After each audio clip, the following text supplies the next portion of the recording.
मेरे प्यारे देशवासियों, हमारे देश में अब मानसून का सीजन भी आ गया है। बादल जब बरसते हैं तो केवल हमारे लिए नहीं बरसते, बल्कि बादल आने वाली पीढ़ियों के लिए भी बरसते हैं। बारिश का पानी जमीन में जाकर इकट्ठा भी होता है, जमीन के जल स्तर को भी सुधारता है और इसलिए मैं जल संरक्षण को देश सेवा का ही एक रूप मानता हूँ। आपने भी देखा होगा, हम में से कई लोग इस पुण्य को अपनी जिम्मेदारी मानकर लगे रहे हैं। ऐसे ही एक शख्स हैं उत्तराखंड के पौड़ी गढ़वाल के सच्चिदानंद भारती जी। भारती जी एक शिक्षक हैं और उन्होंने अपने कार्यों से भी लोगों को बहुत अच्छी शिक्षा दी। आज उनकी मेहनत से ही पौड़ी गढ़वाल के उफरैंखाल क्षेत्र में पानी का बड़ा संकट समाप्त हो गया।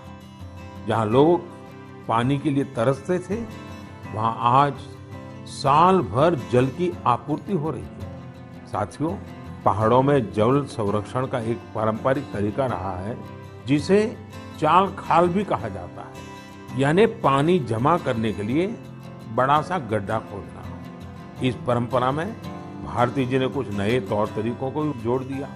उन्होंने लगातार छोटे बड़े तालाब बनवाए।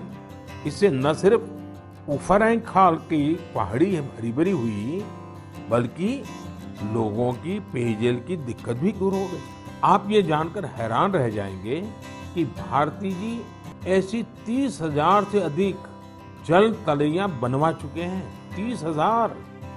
उनका ये भगीरथ कार्य आज भी जारी है और अनेक लोगों को प्रेरणा दे रहे हैं। साथियों, इसी तरह यूपी के बांदा जिले में अंधाव गांव के लोगों ने भी एक अलग ही तरह का प्रयास किया है। उन्होंने अपने अभियान को बड़ा ही दिलचस्प नाम दिया है, खेत का पानी खेत में, गांव का पानी गांव में। इस अभियान के तहत गांव के कई 100 बीघे खेतों में ऊंची ऊंची मेड़ बनाई गई है। इससे बारिश का पानी खेत में इकट्ठा होने लगा और जमीन में जाने लगा।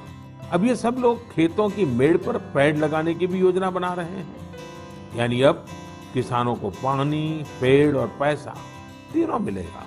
अपने अच्छे कार्यों से पहचान तो उनके गांव की दूर दूर तक वैसे भी हो रही है।